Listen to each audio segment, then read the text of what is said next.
Guatemala, Nicaragua, Mozambique, Costa Rica, Camerún, Congo, Cuba, Somalia, México, República Dominicana, Tanzania, fuera Yankee de América Latina, franceses, ingleses y holandeses, yo te quiero libre. Palestina عطني المايك وغني في الغناء ولغة الأم العالمية حامل وجودنا هو حامل جذورنا بربطنا بسوريا الكبرى أفريقيا أمريكا اللاتينية أنا مع الإلكترونيات تحت الجو أنا واقفة مع اللي بيعاني مش مع اللي بعوق أنا مع المقاومة. I am Sinia, I come from Chile and I belong to the second generation of Palestinians born in Chile. Hello. As you may know, in Chile live the most important Palestinian diaspora outside the Middle East, with more than 500,000 citizens.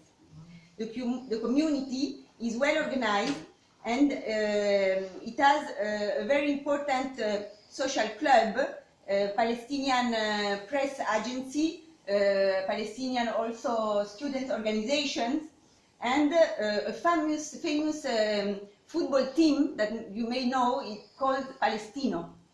I don't know if you have heard about it. Never. So okay.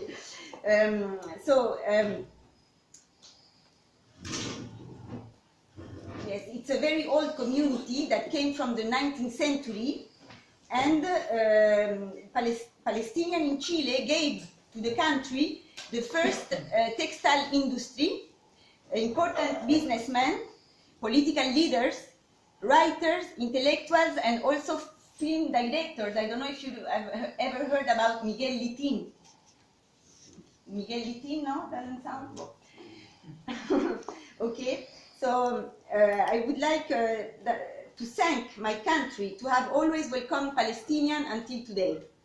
So we are going to screen the short documentary Gaza, A Look into the Eyes of Barbarism, that won the Goya Award 2019, directed by the Spanish Julio Pérez del Campo and Carlos Bover Martínez. Why we wanted to screen it? First of all, because it has won a prize, and it is not common that a movie showing the situation of Palestinian people has this kind of recognition. And second, because there's an incredible escalation of violence in the West Bank and Gaza. So 200 Gazan civilians, including 40 children, were killed and 7,800 others injured by bullets, including 130 mutilated young, by the criminal repression of Israeli forces in Gaza for the land day in the month of March. So Gaza is considered the largest concentration camp in the world, with the highest density of 5,000 persons per kilometer square, 12 years of total blockade by land, air and sea, 60% of women and young unemployed, and 4 hours of electricity per day. This is the situation. This strip is subjected to daily crimes, to a suffocation that violates human rights of 2 million people, which denies the Palestinians the controlling of basic aspects of daily life, such as water, electricity, food, medicine, or even fishing. You can read this in many reports of international organizations like UNICEF, Human Rights Council of the United Nations, or also Médecins Sans Frontières, that have issued dramatic data on the violation of human rights by the Zionist force in Gaza and West Bank, and stated that it has been committed crime against humanity. Today, I would like to recall that there are more than 400 Palestinian prisoners in hunger strike that are protesting against the terrible condition in the Israeli prisons. So the recent election of Likud, led by Netanyahu, and the so-called deal of the century imposed by Trump regime do not announce anything positive for Palestinian people, as we have seen the recent threat to annex the height of Golan in Syria, the Zionist settlement in West Bank, and declare Jerusalem as capital of Israel. Palestinians still continue to struggle, and in spite of the daily violence and difficulties, and our comrade Khaled El-Kaisi will talk about that later. So I would like to also say some words about our association. for those who are here for the first time. So the name of our association is Alba Malta North Africa. You can see the flag there. ALBA stands for Bolivarian Alliance of the People of Our America. It is an organization created by Comandante Fidel Castro and Chavez in 2004 in order to counter the North American Free Trade Agreement, and an organization that works for the integration, unity and independence of the South American countries. So we have two objectives. One is to support the project of integration and unity that is today furiously attacked with sanction and blockade from the United States and the European Union, and have reached unprecedented levels of aggression.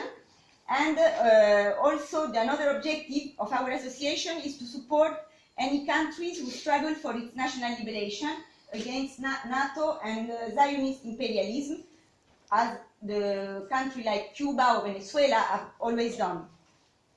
So we are part also of three main networks, and the European Network of Solidarity with Venezuela, and Cuba, the Spanish Network of Movement of Solidarity with Syria and its government, and the recent anti-imperialist Andalusian Front. So how we support it? Mainly through information campaigns in university, cultural center, union, and also in the street. And we have been doing this in Tunisia, Malta, and now also in Granada. So we consider that one of the most difficult battles for us is the battle of information and the ideological battle. If we take the example of Palestine, what does the media usually say today on Palestine and Gaza? For example, I can give you one example. It says that Jews are returning to their forefatherland from where they had been driven away in 70 before Christ, or that Palestinians left their country or on their own free will. This is what the media used to say. Another example is that we are told that in Gaza, Hamas is a tyrannical terrorist organization that uses children and citizens as shields and threatens to kill innocent Israeli citizens, while it is Israel that uses daily colonial violence, never respected international laws, ceasefire, or agreements. So, a lot has been written, said, and screamed about Palestine, but we have still an important question. Why our media hide the fact that there is a colonial war against Palestinian and the Arab homeland since the ancient history until today? We recall that it was Martin Luther since 1536 and the British minister Cromwell that suggested the creation of a Jewish state in Palestine to protect Western trade routes. So we believe that there are two main strategies to cover the colonial dimension. One is to mask the colonization with a religious conflict, and the other is to show only the humanitarian dimension of the oppression. In the best case, it shows two people who cannot live together. It is presented as Arab against Jews or Muslim against Jews. Even Israeli forces attach great importance to the ideological struggle and propaganda as a political weapon. Perception is as important as the event itself. That is why we wanted to screen this documentary and debate it with Khaled El-Kaisi from the Arab Palestinian Democratic Union, because it is our duty to push back this information. So, some words about the short documentary, and I will conclude. So, Gaza, a look into the eyes of barbarism, lasts 18 minutes, was produced by Spanish company Retorno Producciones, and the short is forbidden in Israel and has suffered continuous censorship in many festivals in Europe and also in Spain. So the project of the short documentary starts when the coup d'etat broke out in Egypt in 2014 with President Al-Sisi, and they decided to close the Gaza border and tunnels due to Hamas re-election. So to conclude, as Alba Malta North Africa, we believe that this colonial war is not only against Palestinian and the Arab homeland to blockade their Arab development and unity, but is above all for NATO alliance to control and submit China, the emergent countries like China and Russia or even Iran, and in order to perpetuate their imperialist domination and the unipolar world. But we all know that it would be in vain.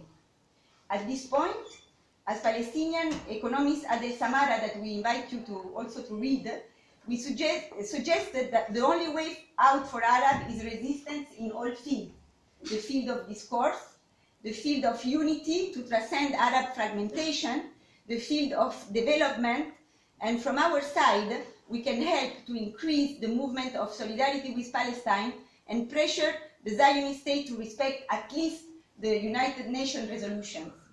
This is what we can do. نبدأ من أول لهسه فيكتوريا سيم